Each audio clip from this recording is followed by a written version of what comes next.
Always Matters, here with Meghan Parnell from Bywater Call. How are you doing, Meghan? I'm doing good, thank you. Where are you just now? I'm in Toronto right now. I'm at home. In between touring? You seem to be everywhere just now.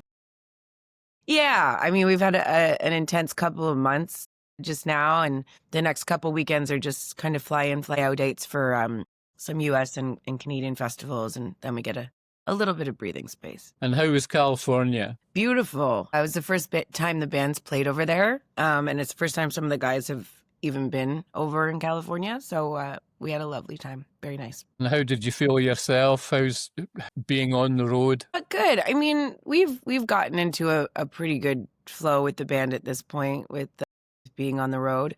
It was a bit of an easier run. We had a few chunks of days off, so we could enjoy being on the West Coast.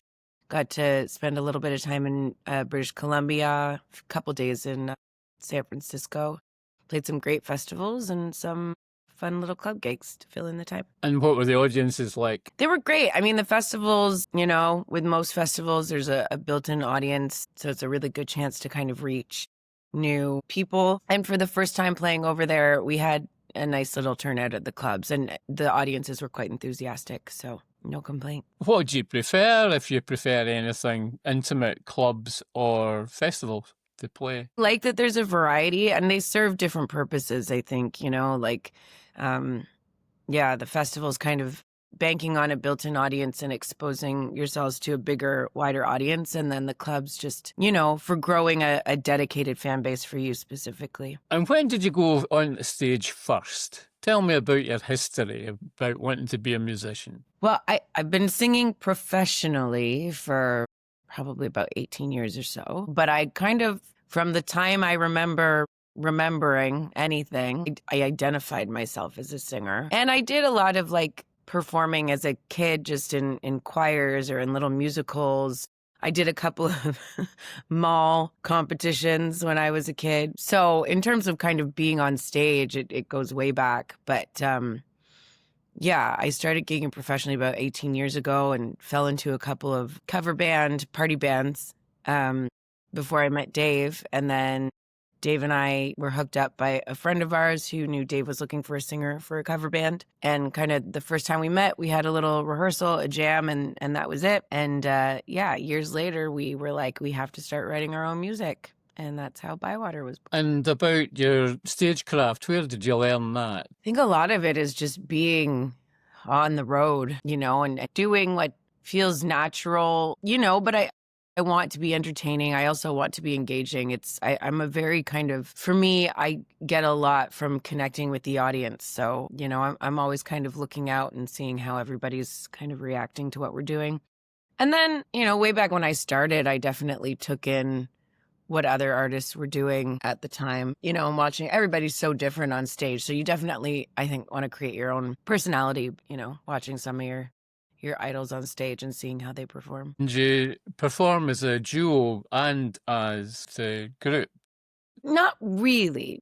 Dave and I were doing a lot of duo work during COVID because it's kind of all we could do. It's not our forte. It's not our favorite, although it's nice. It's a whole other experience. It's very intimate, and I think a lot of people really enjoy getting to see that side of us. But our preference and the music that we're writing is really best served by having the whole band involved. How would you describe your style of music?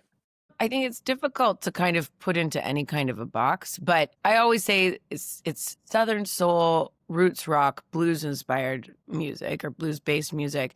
But we incorporate a bit of funk and a bit of, you know, New Orleans second line and a bit of gospel. So, you know, we're trying to kind of create a sound that feels very specifically ours, but it's varied and it can be eclectic and yeah, in a nutshell. And influences on your singing? There's so many. I mean, early days, my mom had Janis Joplin playing in the house, for sure. My first concert was Bette Midler. Absolutely was obsessed with Bette Midler when I was younger. Aretha Franklin, Amy Winehouse, Susan Tedeschi, Bonnie Raitt, Brittany Howard these days, like she's incredible, of Alabama Shakes. And it always changes. There's a bunch of male artists also, Otis Redding, Marcus King, I listen to a lot in terms of, his vocal style is incredible. There's too many to mention, and they change all the time. And just stick to a set list. I mean, we have a core group of tunes at any given time that seem to be the most frequently played. But we do try to switch it up at least a little bit every night. And we don't write the actual set list until we kind of get to the club or the venue, the festival, and kind of get a feel for the place. And then we kind of decide whether to skew a bit more rock, skew a bit more intimate, kind of rootsy stuff. Yeah. So can you read a room now? Right now, I mean, I think you might like almost anything we give you. I don't know. A little bit of slide guitar and a little bit of raspy vocal. I mean, for us, it's early here. So I would go with a very stripped down, a ballad or something. I mean, your shows are so eclectic. I mean, it's the experience, just looking at you on stage and all doing your stuff. You all get a chance to do a solo. It's just amazing. Yeah, well, I mean, everybody in the band is super talented and musically educated, and I think it's important for everybody to get their moment to show what they can do. And audiences, I think, really like that energy on stage when the guys are playing off of each other. And, I kind of step away and let them do their thing. And it makes for, even if we had the same set list every night, with those moments built in, it does make it so that no show is the same. That those moments when there's jamming and when there's like trumpet and guitar battle, or like saxophone and guitar and keys are all playing off of each other, that those moments are never the same from night to night. So regardless, it's always going to be a little bit different. And do you see much of a difference between a European audience and an American audience, say? Yeah, I think, well, the European audiences, I do find they're a bit more willing to take a chance on music that they're not familiar with. Now, we've been playing in Europe and the EU. I mean, we've been playing the UK for about as long as we've been playing the States, but we've seen it grow a bit faster. And I think maybe that's a testament to Europe as a whole. We've been playing the EU since 2020. And just seeing the first time we went out there, that they are more willing to take a chance, I think, on music that they don't know. And then they spread the word, and you see a lot of people kind of making the band a destination. So if they know we're out there on tour, you'll see people kind of make it a point to come to 2 or 3 shows to see us and to take advantage of us being overseas.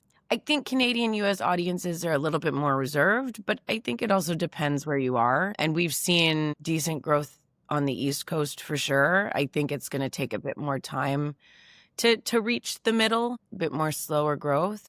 I mean, everywhere we go, we have found amazing, dedicated fans who are trying to kind of help bolster us. And you're bringing out a live album as well. Yeah, live album comes out, I think, in just under 2 weeks from now. We had a lot of people asking for one, and we're still writing. We're not quite ready for a new studio album, so we thought it was a good opportunity to kind of scratch that itch for people. We've been taking a recording rig on tour with us, so we had a bunch of recorded material that we could go through from last year. So we went through it. We found a bunch of stuff that we really liked. It's just a single album, so because it's live and it does feature our kind of extended jammy stuff, it's 6 tunes, but it's 6 tunes that really kind of represent the energy that we put out on stage live. And it's a full 45-minute album with just those tunes. What made the choices? For the songs that go on there? Yeah. I think we wanted to give a good range of what happens on stage. We picked a handful of tunes from the new album just because that's what we've been playing a lot. We didn't have any covers on any of our official albums, so we wanted to give a sample of a few. We only play 2 covers, 3 covers maximum a night, but a good sample. And Love the One You're With, Stephen Stills' tune, is one we've been playing it for a while. It just it continues to grow and to change. So I think that's a really nice moment on stage where everybody's kind of jamming together. And then we wanted to put something new. So Sunshine on there, which was the first single we put out and the title track of the album, has not been previously recorded. The only recording of that tune is the live version, which we thought was pretty cool. And then we wanted to give something classic, something from the older albums, and Bring Me Down as a moment. It's the only ballad on the album, and it's a real beautiful moment with Dave's slide guitar playing that we really thought was important to feature. One of my favorites is As If. Yeah. You just deliver that song so well. Yeah.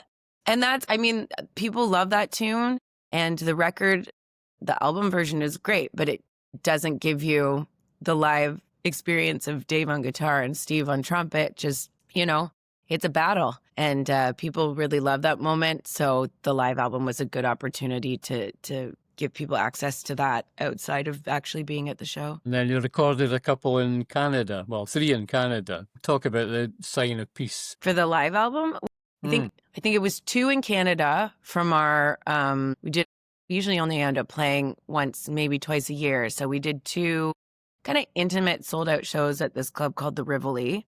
And the energy was great. So we picked 2 from that. Sign of Peace was one of them. John, our keyboard player, who has just left the band. He has a bluegrass project here in Toronto that he wanted to be able to spend some more time on, which is amazing. He gave us 3 great years, but he at the time was doing these kind of extended, really beautiful instrumental, sometimes vocal introductions to Sign of Peace that you don't get on the album. So we thought it would be really nice to show that off as well. And then we picked 2. It's actually a really nice sampling of our touring last year because there's the 2 from Canada. We pulled 2 tracks from one of our US runs, a little club in Woodstock, New York, which was, again, a lot of it came from, I think, the vibe from the audience, as well as how well we played that night. And then 2 from the UK from a show in Newbury. So yeah, it's a nice sampling for sure. And talk about your songwriting. Have you got a process? I mean, is it a lyric for you? Is it a melody? Most of it starts with Dave. He'll have maybe a chord progression. Sometimes there's a bit of a lyric and a bit of a melody that he's already got in his head. And then he and I will bounce back and forth, lyrics, melody. We'll workshop that for a while. And once we feel we've got a good structure to the tune, in a way that the tune could kind of survive on its own, and a bit of an idea how the rest of the instrumentation would go, we bring it to the band, and then we work out the finishing details with the guys. So where did As If came from? As If was a Dave song, as most of them are, but that one came together pretty quickly. We wanted something upbeat.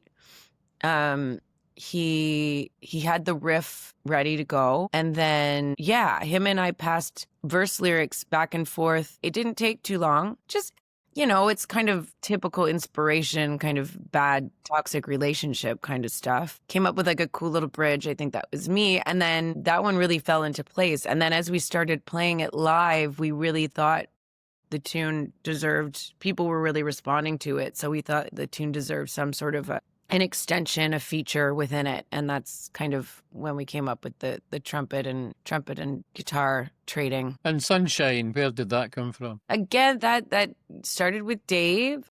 It was kind of inspired by a Marcus King tune. And then when we took it to the band, it kind of morphed a bit. And Mike on bass, who's a fantastic player, he's really good at like kind of funky grooves. And it kind of took on a bit more of a cooler, funky idea. And then we wanted some sort of an instrumental feature in the middle of it. So Julian on saxophone wrote this little soli where all the instruments kind of play back and forth off each other. And then we feature him on saxophone, which is a nice moment for sure. That was just, I guess, kind of a story about, there's 2, we kind of tell it in 2 little vignettes where it's, people who have these, I wouldn't say dreams because some of them aren't, it's not the nicest story, but it's somebody whose life kind of falls apart a little bit, but they're still looking for the sun. They're still moving forward regardless of that. When you were writing songs for Shepherd, were you thinking then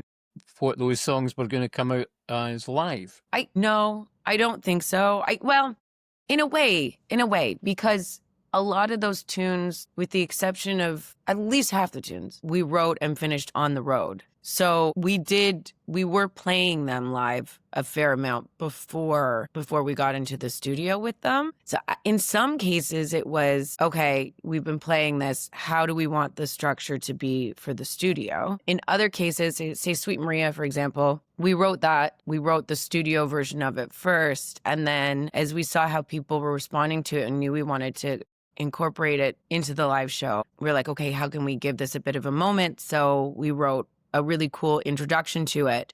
And at that time, that introduction was written because we wanted to start the show with it. So we're like, how do we make a bang with this tune and then get into the song itself? And so that happens sometimes where it's like, okay, we actually know where we want to feature this song in the set. And by doing that, that kind of informs how the live version goes. Another example of that would be Everybody Knows, which is also on the live album. And it's a short, sweet song on the rock tune, kind of Crowsy, on the album, and it opens the album, but we've been closing our shows with it. So we built in this feature at the end where, we've got some honky tonk piano solo, goes into double time, Dave plays guitar, and we just kind of wanted to continue to ramp up the energy as the song goes along, even more than the studio version, to really give a good finale.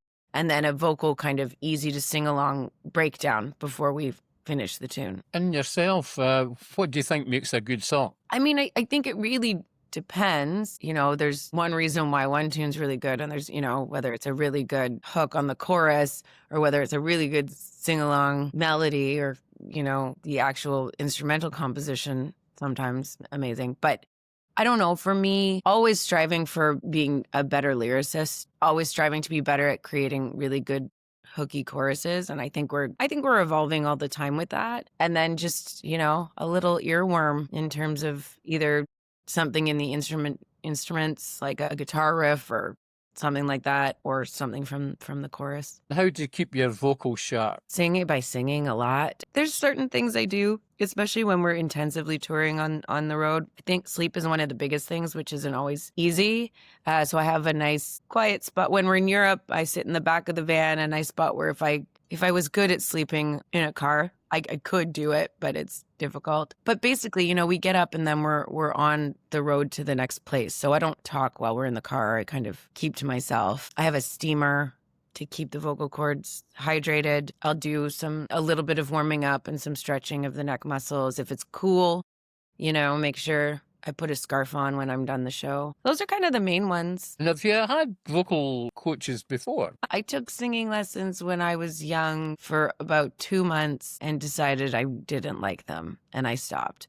But I did do a lot of choirs. I did musicals. I think I learned a lot from that. And then when I first started gigging in cover band stuff, I kind of jumped into the deep end with some really intense, went from doing nothing to doing 5 nights a week in a smoky club in Casablanca, and which was fine until I got sick. And then I had a really hard time with my voice. So when I got back from all that, I did go see a speech therapist. So I learned a lot from him about, maintenance and how stretching your neck muscles is, and keeping them loose is really, really important.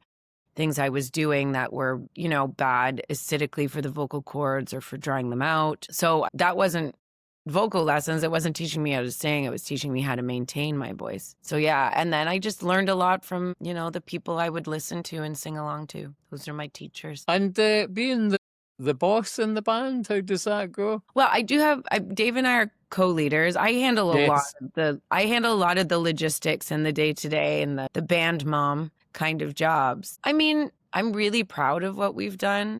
It's a lot of pressure to feel like you, along with your partner, in order for the thing to move forward and to keep growing, it's a lot on us to make sure that that's happening. And right now, we have some great team members. We have booking agents. We have some really reliable publicists that we work with. But it does feel, the more team members I think you have, the better.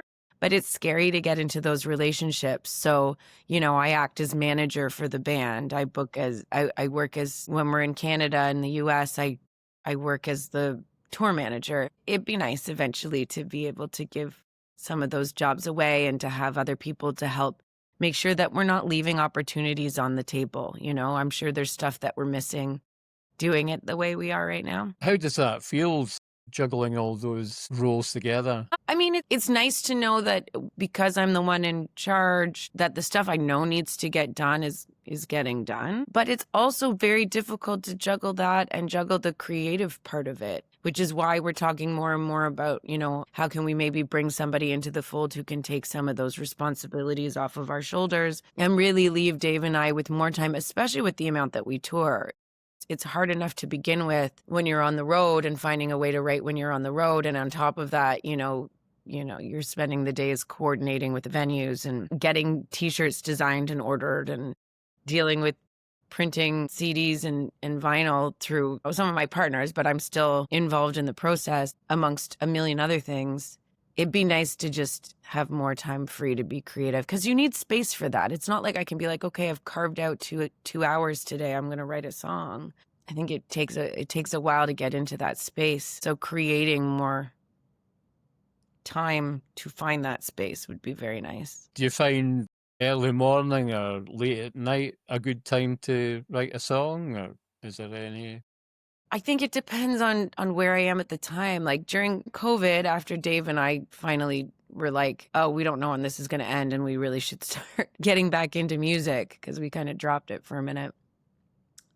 During that time, we were both bored, and so finding ways to fill the time, and we were getting up at 5, 6 a.m., exercising, making really nice, healthy food, and really doing a lot of writing fairly early in the morning. But it's not realistic. I think when you're gigging a lot, the mornings can be difficult. I like to get up early when I can. Find we're good like late afternoon, early evening writers. Right. And do you write things down in a bit of paper, or do you record? I make notes on my phone a lot of the time. Yeah. Like if I hear something and I'm like, oh, I might want to use that, I just have a note going on my phone and I'll throw it in there. And the same with Dave? I think so. I couldn't speak exactly to Dave's process, but I know that he's always kind of listening and trying to, if there's a little something he hears that inspires him, he'll write it down and try to just throw a voice note or something together for me and send it over. Anything strange things happening? No, I'm sure there are. I just can't think of anything right now. I mean, we've had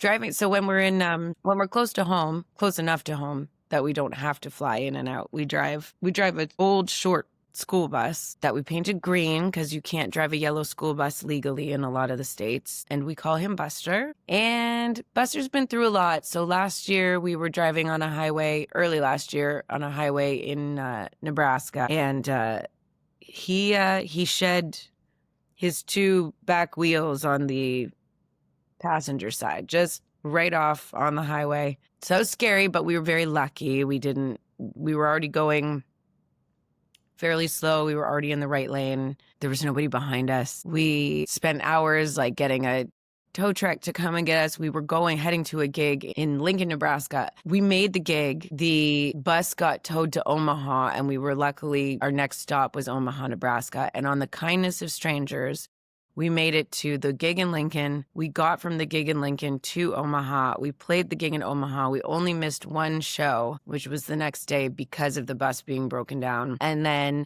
sent most of the guys home because we didn't know how long it was going to be before the bus got fixed. And 3 of us stayed in Omaha, again, on the kindness of strangers. We're had a place to stay, treated well. And I have to say, there's been a couple times like that where if it wasn't for the friends and fans and family on the road, all of this would be a lot harder. So when you do have those little moments of adversity and people help see you through it, it means a lot for sure. And what keeps you motivated? Just that I love doing this. And although there is a ton of hard work involved, I do feel lucky that we get to do it for a living. And I don't want to squander that. I want to continue to grow it. I don't think even at our level, we could probably just continue the way that we are, but I want to grow. I want to reach more people. I want to write better music. I want to create a better show. And I want people to see that we're growing all the time and keep doing this for as long as we can. And what does success mean to you? It means that I think it's kind of a bit of what I said. I think success to me would be that we do feel like we're continuing to get better all the time, that we do see our audiences grow. I mean, on a small scale, if we could know that we could go to any city and pull 200 to 300 people to start at least. Like if we could do that consistently anywhere that we went, that would be amazing. And for me, that would be like, okay, this is working. Now let's adjust our goals. And it certainly is working in some spaces, but it's not consistent. We're still new. You know, we still go to a lot of places where they're like, why haven't I heard of you before? So yeah, that Now, they've heard of you in the UK because you're going on tour in going back on November. tour, yeah, in November. So we're excited about that. About 2 weeks in the UK, second half of November. You're looking forward to that. Of course, we love playing there. Headlining as well. Yeah, I mean, we don't get a lot of opportunities to perform as a support act. I think partially because it's a 7-piece band, and I think that's difficult to pitch and put in front of people. Though we would love to do it. Like we really would love to like join, you know, a band that we're looking up to on the road and just get to see a piece of that. But yeah, so we go out there. We have I think we have a growing and dedicated and enthusiastic audience out there, and we'll just keep coming back and picking away at it. You're playing Glasgow. We are. We love Scotland. I wish it was more than just Glasgow, but Glasgow is a blast. So yeah. Wales, you've got the Planet Rock Stock. So that'll be our Festival. first festival in the UK. So that'll be really fun. And that's near the end of the tour. So, you know, we'll take most of the energy we have left and put it out there. Do you think blues still matters in this day and age? I think it does. I think it's important. You know, so much music has stemmed from the blues, and I think it's very important, you know, that people understand that and understand the history of it, and that it was music, you know, born out of strife and struggle. And it's still beautiful, entertaining music. I think blues as it exists traditionally, I think a lot of artists today can't relate with that personally, with that struggle. So kind of what we're doing, where it's like paying an homage to the blues and being like, yes, our music is educated and inspired by blues music, but it is not blues music. It's blues adjacent, you know. But I hope by what we do or what anybody else does who has blues as an inspiration can be like, you know, it's not exactly what we're doing, but listen to this and this and this and understand where it's all coming from, you know, and that you can work backwards by that and keep the blues alive in that way. What's the best advice you've had in your career? Well, recently we had a friend who has seen some success, a lot of success. Just be like, remember, it takes time. You know, a lot of artists, when they started, you know, pick a city and be like, the first time we played in that city, 15 people came. And then the next time 50 people came. And then the next time 300 people came, and just being consistent and understanding that it is a process. And, you know, you might hit some luck. You might see a nice big bump by putting out the right song or having the right people involved. But that it can take time, and that's okay. What about getting the music out there? There's so many platforms now. Is it easy? Is it difficult? It's still difficult. I mean, the thing is, it's great that there's so many platforms, and it's great that you can reach across the world using those platforms. But the other piece of that is there are so many people putting out music on those platforms. So then how do you stand out? And that's not an easy question. And I don't think it's a straightforward answer. You know, making visual content to go along with it is one thing that helps. But yeah, I don't think there's an easy answer in terms of that. But I think if you keep striving to write quality music, and I think if we keep striving to write quality music and keep upping our game and trying to be interesting and stand out musically, yeah, we might strike the right chord with people. Thinking of the next LP, the next album that you're bringing out, I mean, are you going to be bringing out singles first and videos, and is that the way to do it? Yeah, I think the process for now is being a little non-committal in terms of when the actual album's going to come out. But as we get tunes written, and I think, again, like the streaming platforms have kind of helped people lean into this model. But as the tunes are written and as we find time in our crazy schedule, be like, okay, we have a couple tunes we really like. Let's find, when we have a tiny bit of downtime, let's find some time to get those recorded. Let's remotely, you know, with whoever's mixing or doing whatever, let's try to get those tunes finished while we're on the road. Let's find a way to get some video content together. And when they feel ready, let's release a couple singles. So the plan is, we have a couple things that are fairly close to being finished. So our hope is to release a single near the end of the summer and then something right before we hit up the UK again. So we'll see. Fingers crossed. Yeah. And anything else in the pipeline in the future? Gonna keep on keeping on. And finally, have you anything to say to the Blues Matters readership? I thank you for your support and helping us feel like a community. I think that the people in that scene, the people who are participating and paying attention to what's going on in the blues scene, are helping us grow too, and we feel supported for sure. Well, hope to see you in somewhere on the road in November. Absolutely, I hope so too. Yeah, we'll see you then. Okay, thanks, Colin. Thank you very much, Megan.